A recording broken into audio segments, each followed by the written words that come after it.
Le risque d'un accident nucléaire en Ukraine demeure toujours très élevé, a déclaré à Euronews le directeur de l'AIEA, l'Agence internationale de l'énergie atomique. De retour d'une visite en Ukraine, Raphaël Grossi souligne que la situation autour de la centrale nucléaire de Zaporijjia est toujours très fragile.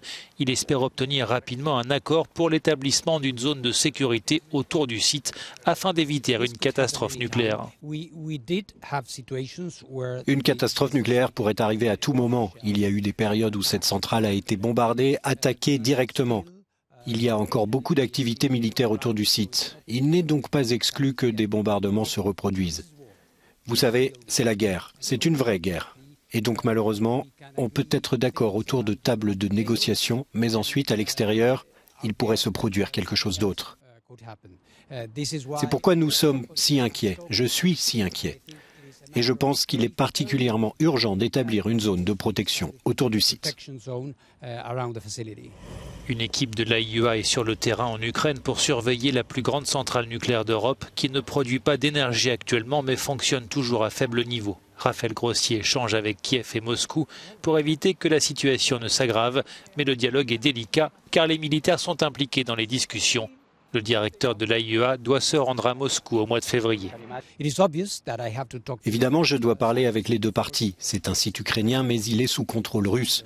Je dois donc m'assurer que chacun comprenne ce qui doit être fait et ce qui ne doit pas être fait. Mais je pense qu'il ne serait pas impossible de convenir qu'un accident nucléaire à Zaporijjia ne serait dans l'intérêt de personne. Raphaël Grossi a discuté de cette situation avec ses homologues européens à Bruxelles. A également été évoqué le dossier du nucléaire iranien alors que les négociations sont au point mort. Garante de l'accord de Vienne, l'AIEA souhaite garder un canal ouvert avec Téhéran pour clarifier les informations recueillies sur l'uranium enrichi. J'espère vraiment que l'Iran répondra à notre appel et que je pourrai me rendre sur place et renouer le dialogue au niveau politique pour m'assurer que rien ne se passe là-bas qui déstabiliserait une région déjà instable.